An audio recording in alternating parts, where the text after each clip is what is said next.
এক মেয়ে তার স্বামীর বাড়ি যাওয়ার আগে বাবাকে বলছে, বাবা, আমাদের উঠোনের উপর এই গাছটি তুলে কি বাড়ির পিছনে লাগানো যায় না? বাবা মেয়েটির কথা শুনে বলল, মারে, গাছটি 4 বছরের পুরাতন গাছ, এখন এটা তুলে নিয়ে অন্য কোথাও লাগানো সম্ভব না। এখন যদি গাছটি তুলে অন্য কোথাও লাগানো হয়, তবে গাছটি নতুন মাটির সাথে নিজেকে মানিয়ে নিতে পারবে না এবং গাছটি মারা যাবে। বাবার কথা শুনে মেয়েটি হাউমাউ করে কেঁদে উঠল আর বলল, আচ্ছা বাবা, 4 বছরের পুরাতন গাছটি যদি নতুন মাটিতে মানিয়ে নিতে না পারে, তাহলে আমি তো তোমার এই ঘরের 20 বছরের একটা পুরাতন মেয়ে, আমি তো সামান্য একটি গাছ নই বাবা।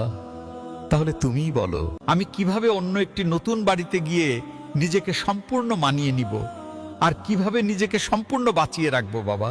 মেয়েটির মুখে এমন একটি কথা শোনার পরে তার পরিবারের সবাই অবাক হয়ে গেল, আর বাবা আওয়াজ করে হাউমাউ করে কাঁদতে লাগলো। আসলে আমরা ছেলেরা মেয়েদের জীবনটাকে যত বেশি সহজ মনে করি, তাদের জীবনটা কিন্তু ততটা বেশি সহজ নয়, অনেক কঠিন।